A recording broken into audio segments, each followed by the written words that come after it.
Hello, I'm going to give you a quick walk around how to add custom fields to your forms and how to edit and amend the LeadsHook to LeadByte webhook.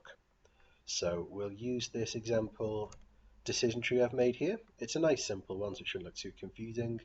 It has a beginning page, a quick question to determine if people might want to use it, and then two forms. Once people finish the form, they get sent through to the LeadsHook to LeadByte webhook, and that's where the data is posted to LeadByte, and then just a really simple thank you page. Okay, so in order to post information from LeadsHook to LeadByte, that information needs to be stored in LeadsHook somewhere, and to do that, you need custom fields. So if we click into one of these, you can see we've got, in the Manage Fields section, we've got a range of standard and custom fields in LeadsHook in order to collect data. So a couple of these we needed to create ourselves, and a couple were standard fields already. So things like first name, last name, email, they were all absolutely standard, I think IP address as well. However, phone and postcode, we created custom. So if you need to create a custom field, what you'll do is head to the admin screen and then custom fields.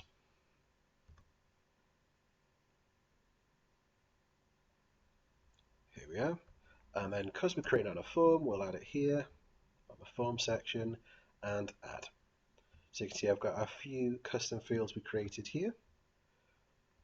And because we've created them, we can include them on the form and subsequently include them in the LeadsHook to LeadByte webhook.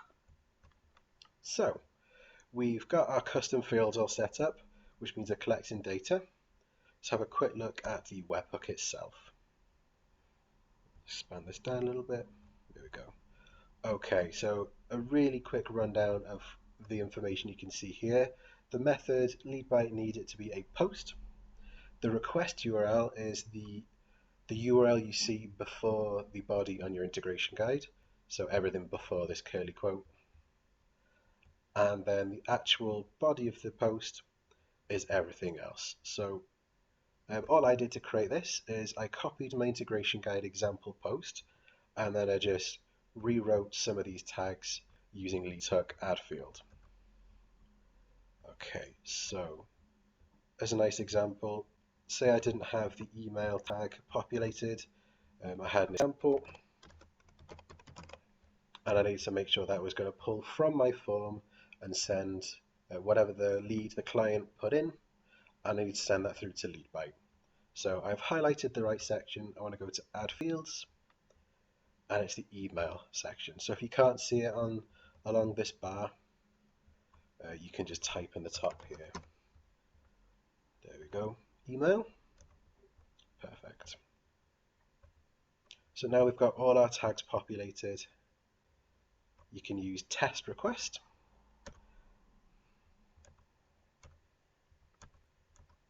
Just fill some of these out. Oops. Yes, we're with Sky, and it costs us £10. Okay, so that's the information that was sent out. There you go, and you can see I got a success response back, which is perfect. That means we've got all the fields included, and LeadByte said, yeah, that's absolutely fine. So make sure you do a test request before you save this page.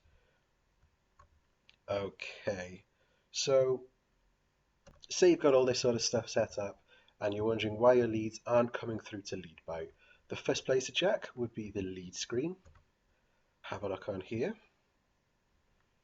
And under your leads, you can check the view side.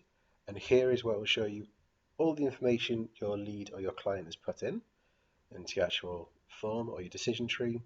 And then further down, you can see what was sent to LeadByte versus what was received back from LeadByte.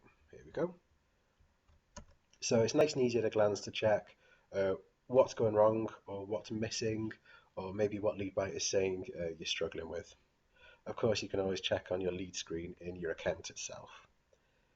This is coming up to just about 5 minutes now, so I'll call it quits there. If you do have any more questions about how to edit your decision tree um, specific to LeadByte, by all means raise a support ticket and we'll see what we can do to help. All right, thanks.